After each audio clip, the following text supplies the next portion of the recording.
بسم اللہ الرحمن الرحیم نحمدہ ونصلی علی رسولہ الکریم اما بعد۔ احباب گرامی، ہمارا یہ رد قادیانیت کورس کا آج چوتھا سبق ہے، اور آج چوتھے سبق میں ہم پڑھیں گے کہ مسئلہ ختم نبوت جن آیات مبارکہ اور حدیث صحیحہ سے ثابت ہے، ان میں سے ہم تین آیات مبارکہ اور تین حدیث مبارکہ مختصراً تشریح کے ساتھ آپ حضرات کے سامنے رکھنے کی کوشش کریں گے۔ سب سے پہلے نمبر پر مسئلہ ختم نبوت پر تین آیات۔ سب سے پہلی آیت،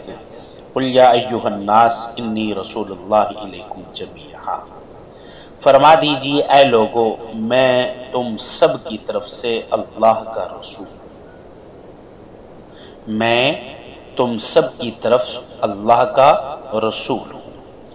اور دوسری آیت آتی ہے وَمَا أَرْسَلْنَاكَ إِلَّا كَافَةً لِلنَّاسِ بَشِيرًا وَنَذِيرًا، ہم نے تم کو تمام دنیا کے انسانوں کے لیے بشیر اور نذیر بنا کر بھیجا ہے۔ یہ دونوں آیتیں صاف اعلان کر رہی ہیں کہ رسول اللہ صلی اللہ علیہ وسلم بغیر استثناء تمام انسانوں کی طرف رسول بنا کر بھیجے گئے ہیں، تمام انسانوں کی طرف رسول ہو کر تشریف لائے ہیں۔ لہذا آپ صلی اللہ علیہ وسلم کے بعد کوئی نبی نہیں ہو سکتا، قیامت تک آپ صلی اللہ علیہ وسلم ہی صاحب زمان رسول ہیں۔ اگر کوئی اور نبی مانا جائے تو آپ صلی اللہ علیہ وسلم کی نبوت پر ایمان لانا اس کے ضمن میں داخل ہو جائے گا، اور پھر جمیعہ اور کافۃ للناس کی طرف آپ صلی اللہ علیہ وسلم کی صاحب زمان رسول نہیں ہو سکیں گے، اس کی نسبت نہیں ہو سکے گی۔ تو اس لیے قرآن مجید میں واضح ہو رہا ہے کہ کل قیامت کی صبح تک تمام لوگوں کے لیے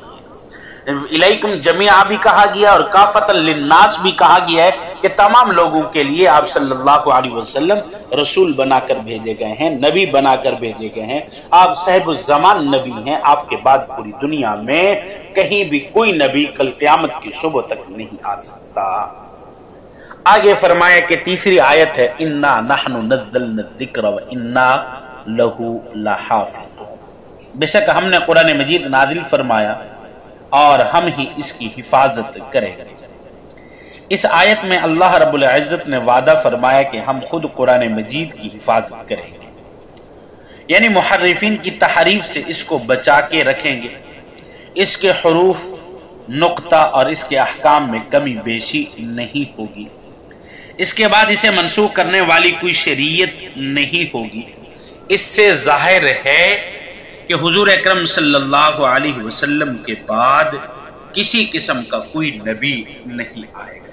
کیونکہ اگر آپ صلی اللہ علیہ وسلم کے بعد کوئی نئی شریعت آتی ہے تو یہ شریعت منسوخ ہوگی، جبکہ اللہ رب العزت نے تو وعدہ دیا ہے کہ یہ کتاب ہم نے نازل کی ہے اور اس کی حفاظت کا ذمہ ہمارے پاس ہے۔ دیکھا نہیں کہ آپ صلی اللہ علیہ وسلم سے پہلے 3 آسمانی کتابیں اور بھی نازل ہوئی ہیں، لیکن ان کے بارے میں حضور اللہ تعالیٰ نے یوں نہیں فرمایا، کیوں؟ اس لیے کہ ان کے بعد ایک اور شریعت نازل ہونی تھی، ان کے بعد ایک اور کتاب نازل ہونی تھی اور ان کو منسوخ کرنا تھا، اس وجہ سے اللہ رب العزت نے ان کی حفاظت کا ذمہ بھی نہیں لیا۔ لیکن یہ شریعت آخری تھی، یہ خاتم الشریعت تھی، خاتم القتب تھی، آخری کتاب تھی، اور اس کے بعد کوئی اور کتاب نہیں آنی تھی، اس وجہ سے اس کی حفاظت کا ذمہ بھی اللہ رب العزت نے خود لیا ہے۔ آگے ذرا حدیث دیکھیے ختم نبوت کے متعلق میں مختصراً پہلی حدیث، عن ثعبان رضی اللہ تعالی عنہ قال رسول اللہ صلی اللہ علیہ وسلم انه سيكون في امتی كذابون 30 كلهم يزعم انه نبی وانا خاتم النبیین لا نبی بعد۔ یہ ابو داؤد شریف کی جلد 2 میں یہ صفحہ 127 پر یہ حدیث موجود ہے۔ حضرت ثعبان رضی اللہ تعالی عنہ سے مروی ہے کہ رسول اللہ صلی اللہ علیہ وسلم نے فرمایا کہ میری امت میں 30 جھوٹے پیدا ہوں گے، 30 جھوٹے دجال پیدا ہوں گے، ہر ایک یہی کہے گا کہ میں نبی ہوں، انہو نبی، کہ وہ یہی کہے گا کہ میں نبی ہوں، حالانکہ میں انا خاتم النبیین لا نبی بعدی، حالانکہ میں خاتم النبیین ہوں، میرے بعد کسی قسم کا کوئی نبی نہیں ہوگا۔ اب اس حدیث سے واضح معلوم ہو رہا ہے آپ صلی اللہ علیہ وسلم نے اچھا جہاں ختم نبوت کے متعلق بتایا اور وہاں یہ بھی آگاہ کر دیا کہ میرے بعد لوگ آئیں گے، جھوٹے ہوں گے، نبوت کا دعویٰ کریں گے، دین کے اندر تحریف کرنے کی کوشش کریں گے، لیکن تمہیں پہلے سے آگاہ کر رہا ہوں کہ میں آخری نبی ہوں، میرے بعد کوئی نبی نہیں آئے گا۔ اور دوسری حدیث عن انس بن مالک رضی اللہ تعالی عنہ قال قال رسول اللہ صلی اللہ علیہ وسلم ان الرسالۃ والنبوۃ قد انتقعت فلا رسول بعدی ولا نبی۔ یہ ترمذی شریف کی جلد ثانی میں حدیث ہے۔ حضرت انس بن مالک رضی اللہ تعالی عنہ سے مروی ہے کہ رسول اللہ صلی اللہ علیہ وسلم نے فرمایا رسالت و نبوت ختم ہو چکی ہے، بس میرے بعد نہ کوئی رسول ہے اور نہ کوئی نبی ہے۔ یعنی یہاں بالکل آپ نے رسول کی بھی نفی کر دی، نبی کی بھی نفی کر دی، کہ کوئی یہ کہے کہ رسول نہیں آئے گا لیکن نبی تو آ سکتا ہے، یا کوئی کہے کہ نبی نہیں آئے گا رسول تو آ سکتا ہے، لیکن حضور اکرم صلی اللہ علیہ وسلم نے اتنی بڑی وضاحت کے ساتھ سب کی نفی فرما دی۔ قد انتقعت فلا رسول بعدی ولا نبی بعدی، میرے بعد نہ رسول آئے گا نہ نبی آئے گا۔ اس سے واضح معلوم ہو چکا ہے کہ آپ صلی اللہ علیہ وسلم آخری نبی ہیں۔ اب اس کے بعد تیسری حدیث ہے عن عقبہ بن عامر رضی اللہ تعالی عنہ قال قال رسول اللہ صلی اللہ علیہ وسلم لو کان نبی بعدی لکان عمر بن خطاب رضی اللہ تعالی عنہ۔ یہ ترمذی شریف جلد ثانی کی حدیث ہے، صفحہ 209 پر یہ حدیث موجود ہے۔